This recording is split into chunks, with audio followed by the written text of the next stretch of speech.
तो आज चलो क्लिनिकल ट्रायल्स के बारे में बात करते हैं, जिसके बारे में मैंने पिछली वीडियो में बताया था। अगर आप क्लिनिकल रिसर्च की स्टडी करते हैं तो सबसे बेसिक चीज आपको पता होनी चाहिए, वो होती है क्लिनिकल ट्रायल्स। क्लिनिकल ट्रायल्स होता क्या है? बेसिकली स्टेप वाइज एक एक्टिविटी होती है जिनमें हम मेडिसिन की सेफ्टी और एक्यूरेसी को चेक करते हैं। सबसे पहले आता है प्री क्लिनिकल ट्रायल।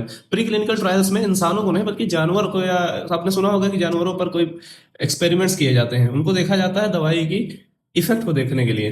फिर आता है फेज जीरो, जिसमें कुछ इंसानों को लिया जाता है और उसमें क्या इफेक्ट आ सकता है दवा का, कितनी इफेक्टिव है वो पर्टिकुलर मेडिसिन, उसको देखा जाता है। फिर आता है फेज वन, जिसमें हेल्दी वॉलंटियर्स को लिया जाता है और क्वांटिटी बढ़ा दी जाती है इंसानों की, ताकि देखा जाए कितनी सेफ्टी है उस पर्टिकुलर मेडिसिन से।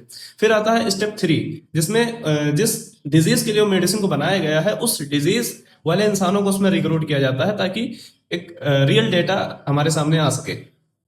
फिर उसके बाद आता है फेज थ्री। फेज थ्री में हजारों लोगों को रिक्रूट किया जाता है। एक कंट्री में हो सकता है एक से दो, दो से चार, मल्टीपल कंट्रीज में लोगों को लिया जाए, उन पे टेस्ट किया जाता है। उस पर्टिकुलर डिजीज जिसके लिए मेडिसिन बनाई गई है, उसके जो प्री ट्रीटमेंट्स हैं उनको भी कंसिडर किया जाता है, उनसे देखा जाता है क्या साइड इफेक्ट्स हैं। फिर फोर्थ फेज में क्या होता है? फेज फोर में मार्केट में दवाई आती है, और आने के बाद ऐसा नहीं है कि आने के बाद खत्म हो जाता है। आने के बाद पोस्ट मार्केटिंग सर्वेलांस चलता रहता है कि उस दवाई का इफेक्ट मास पर क्या हो रहा है। जो हमारे पास एक्सपेरिमेंट्स हुआ था तो लिमिटेड क्वांटिटी थी, मगर जब दवाई मार्केट में आ जाती है तो उसे अनलिमिटेड लोग यूज करते हैं, अनलिमिटेड बैकग्राउंड्स वाले लोग। तो उससे पोस्ट सर्वेलांस होता है कि इफेक्ट क्या रहा है दवाई का। So for more update do follow.